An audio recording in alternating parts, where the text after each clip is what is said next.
Manipur Tampak the Sienba, quite the Sauba Tuil singing Manunda, Anisubani Hainariba, Impal Turian, Hauji, Kari Pivan the lady, Equipuna Unarabapamni, Haujoja Equina Lajeribasi, Impal Turialgi, Horpamni and Hainariba, Zaimeng Pat Aina Kanaba, Kanku Pidigi Sansel Lagaleba Dugumlaba, Pat Aduki, Hekmapan Maktadani, Mapam Suru with the Tamoy, Nunang Pawi, Hauji Patasi Pivam, Asukimatic Soxale, Adana Patasi Hauji Yam the Pig Pat. Puki among a Pankak were Hojoja Equina Lajeribasi, Kangtawi, Banina, Karabuti, Handaba, where Mani Aduraga Soequina.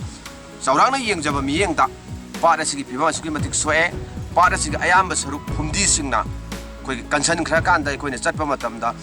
Tok Nom Dana, Humdina, Nomagi, occupied of Silopagetum, Mima Tai, Adana, Impal Turian, the Sinkangi, Hidibasi, Equina Masdigi Magi, Gasman areas, the Intina Isingi, store or Racing Lak the Bagi, so Marama Oigani, Adam Pomsida, Wamayama Mangsila Kozuquin Uzari, Hojozim Ayana, Pamjari Basi, Hidibam Pomsida Leva, Pambi, Amaka, Turaga, Masi Yantat Lambrana, Dragamaito, do the Kangre, Turaga Leva, Upambi, Amakani, Aduna, Masika Tatra, Tuan, Upambi, Mayam, Side the Mangsila Pagimamitai.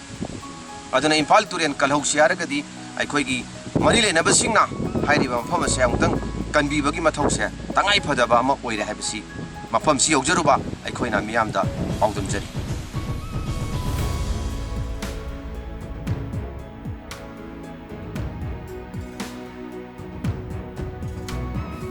Zaimeng Lake. Asigumba puzzle lake haina khangnaba lake asi mato karamna akoina yoksalubuge habadu video sta yengbigani champaka sangomga chiniga hapadina mahudre aduga yerum khara hape aduga lafoi lafang ama hape aduga 1 liter gi drinking water bottle mari vekta lafoi sangom punamang hapchalaga Zaimeng Lake kidamakta sem saduna gari start tawre आप संपर्क करना चाहते हैं वह अभी switch off है Nungaiba paw mana imanabang macha haina bani adu imanabdu switch off lere adu hojik te DMU mang yore adu hojik howa ya basi kana lere gi haba yengba kanda Saropendro howa na dro pai lete Saropendro hosi Hello? Sir. Huh? I je imanabang ngasi je Kangpokpi gi Chawang Kining handa cover daga STV da yauna ba impact TV da yauna ba lake ama le na haibado Zaimeng have a Krum Haidana cover Yogini there. Oh adugido sa sanga du chou su kai kai ge I did put by the idea no the laga, Puran Kansina guy to the Pioneer, I do someone at a single Singamani. I don't know which other no. oh sa thau do bodu de I don't have some kind of way around it. oh pare ne sa du ngai ma ge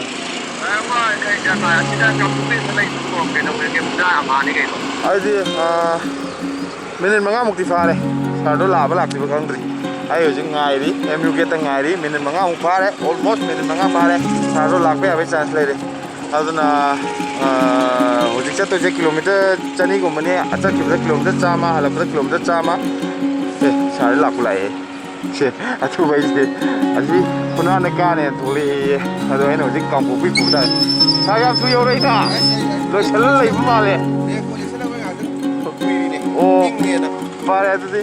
sa la turjil la Kangpokpi som lai re bazar boss to ni let's go sa adi mai le sala jido mamli mamli tawbadagi thorokpadu Kangpokpi dagi changaga laiba tori bari ko mafam ma yoksalamne mafam si yorokpada dukan ama chapchana leirambadagi biscuit ahum mari dang logi haiduna dukan da changi lupa manga pipa biscuit lupa kungi mari lawraba matungda mafam asimaktada pung 8 ayuki pung 8 tare mangda uriba lambi se aikoina saliba lambi se Kangpokpi dagi maning maikai pangna changkiba lambi Imphal Tamai Road ki lambi adugi phibamni asumna Imphal Tamai Road asi black topping tokjarabasu samjinbidaba matam chana repairing tobidabagi mami chauna tari lambi machet kaiba amadi nungaitaba kaya ama thengnari mang le se Buddhist monastery ni jing marak le ba Buddhist monastery se le ba nga khambagi tanja si loraga matang asida akoina kilometer kya muk change kilometer kya muk wali habdu Google Map to check tawe Google Map to check tor matungda akoina sakado lambi si wali hab khangbadagi amuk makha tana thaude asumna kun macha phawraga Chawang Kining gi gate adudi imang maktada leiramki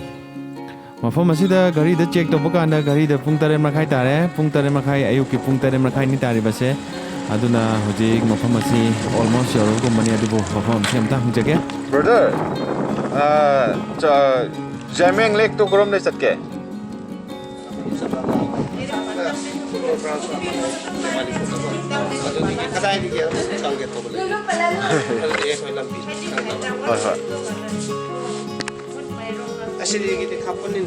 adune sidai di kha thape ba hojik map ta jun thape ba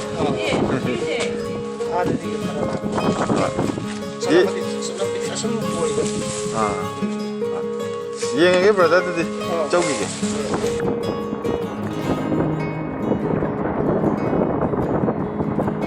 napi sangkan phajane hoju je khuni ujai se sida thela thana welcome to Bena Nong aduga Bena Nong se Thonglang atong ma ju hai adu liangmai naga village ni masi village se masi gi yore Thonglang atong ma yore Thonglang atong ba gi sona kana sat kadam ne haiba information ama Google map ta gi phange adu Thonglang atong ma yore na swaida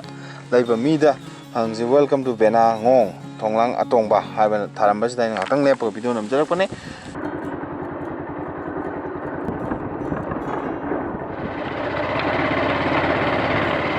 Duna hujik yojare welcome to Bena Tababang Thonglang Akut welcome to pollution free Akutpa outsider not welcome anytime no parking no stop in village zone until further notice any defaulter will be fined 2000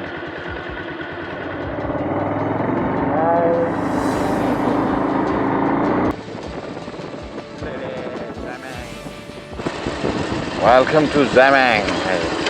Welcome to Zaimeng. Haina thaba jaga ma thengnarani aduga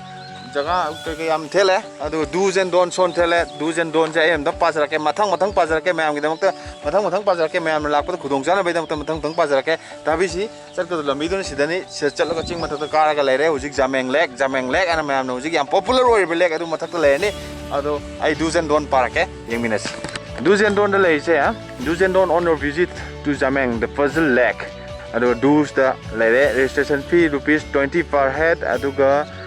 guide is mandatory hare guide si ju darkar le hare guide fee ₹200 per day hare give prior information about the visit hare collect fare with charges for cooking from registration in charge hare inform the concern in case of any accident or mishappening hare don't cut any kind of tree plants and flower do not litter use dustbin do not use any kind of intoxicant or alcohol do not perform any kind of ritual do not go without prior information and registration do not carry guns and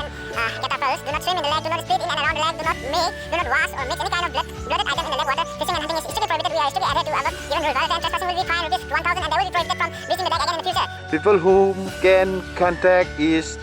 this number youth club president and this student union president and this student union secretary let us join hand to keep Zaimeng clean and green let us preserve the beauty uniqueness of Zaimeng many generations yet to come please be very careful as there are many unexplained mysteries that have occurred shi tharamajina amuk hena changning ma phawle duna khoi guide is mandatory haibagi matung ina given prior information ga haiba matung ina brother Joel sida church car roga halapagi da koina sida rang leri kanda thengnare magi yumda koina purpu gari thaname si gate hek changa ga right side da leiba aduma jaga du da yumal thengnagani registration fee no tai kai darkar leiba sing du tongna bai damakta lai ship kai ka kakpa khorpa tawna bai damakta du brother Joel kai help to bini mathak ka bagi guide mana oi bini haibire yam laibak phare khoi pipina hojik koina hojik Thonglang Akutpagi pipina koina changbagi registration kai ka gi receive ka pige dori akoi registration boys da mi myam lakpagi mi lisu leire akoi ju ngasi lai sunday sida 500 guide 500 bai dawa asida thepadi keno haita na moi ge 300 na ko guide ki ko adu 200 sin moi ge keno moi others keno chalaga sing dok keno moi student sing ko koi club sing student total kya tara 560 Ichili no mayam sing kava hausi or sang na tapna honduna chingdon yaujibo wa kaminasi yangminasi video. Dujit khaga warbo. Ware. Saju war bane. Khaga di ware.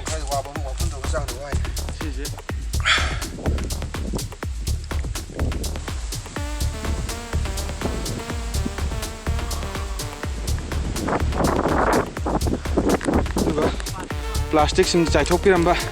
sigi phajaba chingi mafam jida ecological balance ka han bagi sakam hai tare plastic se tumda pone hai duna miyam ne lakpi ba taraga ju isa isa ne porok plastic khao nataga plastic bottle koi sing hapagi bottle sing Sprite happy bottle mafam jida chakhaira thamam hota miyam ne porok khao du da amu hapchal laga pubi ki bida kremta kai ro yang pone hai na khanjai Watu puraga porta tha phajaro drasa sumna sum karak pana singdol amadi yore sigi angamba jaga se kara matungda singdon ama lere singdon amada khoi sing thakle sing kha thae biscuit ma chare anduga mukha khacharaga maningda oriba nong pairiba singdol se la laga Zaimeng Lake soidna miyam gi mangda lạc là cái ní nong pai lấy đó khôi một hôm màn ba style cái lấy ní sẽ ngạc tăng hiệp kì ngoài đông mà sẽ ngạc tăng hiệp bên ngoài đông mà lấy bag thầm mà cái đó không sao mà khi tại a beautiful creature a beautiful plant a beautiful thing hang pan ba plant giờ bác sinh mà ta sẽ giúp giờ mà này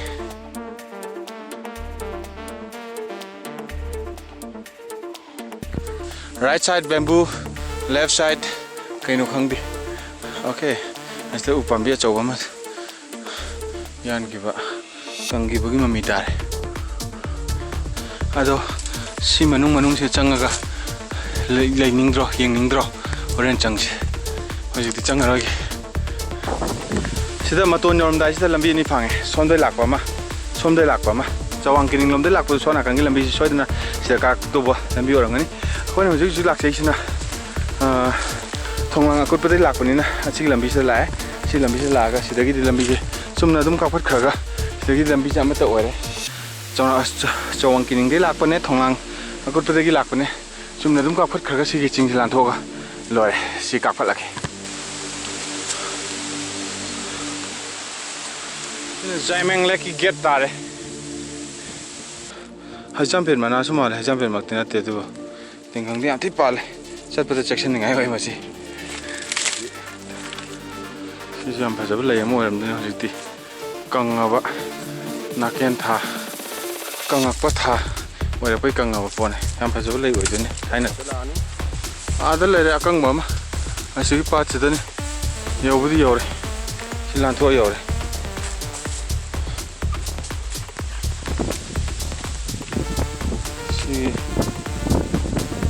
Si tinggang nate sih. Pokoknya ujuk cali bam pamje sigi, nasi sarna kong thangi pamje tu puthari siang itu. Pumdi ngak tane si pumdi, pada kau kata itu pan ngai hard kiba, adu kumba pumdi tu ni siat tu halak tu sih. Sama mana? Water body di sini kangai. Nat. Juga untuk pirame, cerang mai dispo plate, untuk pirame, kita kangen almost kangen sih. Maning da makong pale, adu ka mamang da sumo kong pale, ngakragi mong malaga, hangoy gumboy mong suman ba, nga gumboy mong suman ba, sini, yang itu, musidra, marang kain lere, abundantly lere, tu, ada, adu bu abundantly hai je masih abundantly lere bani. Only aku ke Manipur ki jaga ada asi mafam ji khatang da leiba kaino ne haibani masigi species ya मैं आंगी जिंगा का पुखल लगा याम का ना होना रंबा जगह ने मैं आंगी लेक पम चाफम मैं हो रहा थोंगनी चारनी लेनी उपांबी अचौ अचौ बा उरी वारी येत पा उपांबी ले just next to that सोना कंदा पात तो लेरी ꯁꯤꯗ ꯂꯩꯔꯤꯕ ꯄꯥꯠꯁꯤꯅ ꯑꯥꯐꯥꯎ ꯏꯁꯤꯡ ꯁꯟꯗꯣꯛꯑꯒꯗꯤ ꯑꯁꯤꯅ ꯑꯥꯏꯂꯦꯟ ꯑꯣꯏꯗꯣꯏꯅꯤ ꯑꯁꯤ ꯃꯌꯥꯏ ꯑꯣꯏꯗꯣꯏꯅꯤ ꯑꯥꯐꯥꯎ ꯏꯁꯤꯡ ꯁꯟꯗꯣꯛꯑꯒꯗꯤ ꯀꯌꯥꯝ ꯐꯖꯕ ꯄꯥꯠ ꯑꯃ ꯑꯣꯏꯔꯅꯤ. This is what and how we do everywhere we go we roam. Plastic hangbani and this goes to my bag.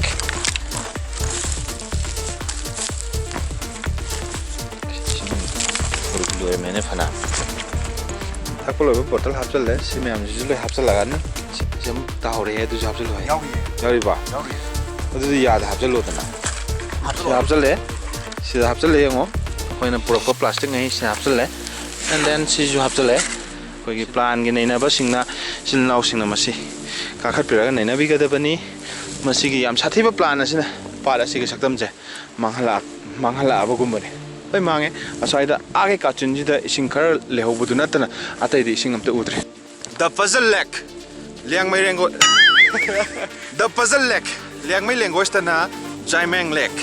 अदुगो मसि लाकनाबगी लंबीदि इम्फाल की कंगला गेट मक्तदगी चुमना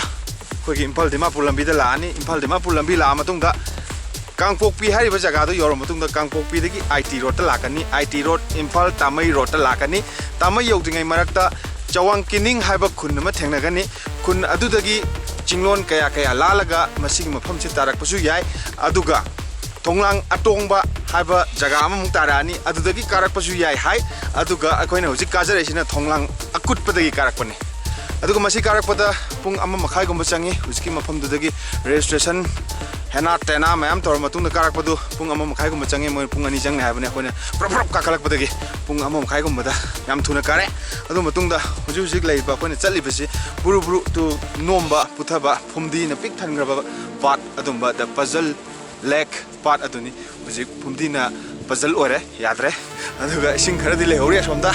अदु इसिंगदो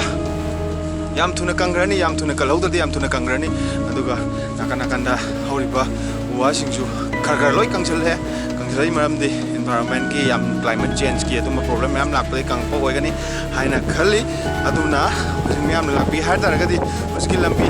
फालदगी लागा उसकी हाजिगी लंबी अदु लाकपा अदुगा काखत बिरो अदुगा यंगबिरो अदुगा नोंजु थालागदि उसकी लंबी तो चटपा कांदा खितंग थारोय असुमना पाट अदुदा मिकु खर ले मतुंदा मखादगी अकोइना गाड़ी खामो मफमदगी पुंग अनि ताबा मतमदा सनापति बाजारमदा लंबी अदुमक्तदगी सनापति बाजारमदा थोलके सनापति बाजारदगी इम्फाल तमना गाड़ी यांगना थुना थौजरखी यांगना थुना थौजरा मतुंदा इम्फाल की कंगला गेट यौमक्तदा नुंथिलगी पुंग मरीगा मिनिट कुन ताबा मतमदा कंगला गेट यौजखी वीडियो सिबु यंगबा नुंगाइबिब्रा थामोइदा फेनो पोपीब्रा हाइबदु कमेंट सेक्शन दा कमेंट अममदं थादबिरमदुना वीडियो नमजरिबा चचरिबा अखोगी पुंगनिंग थौगतपियो.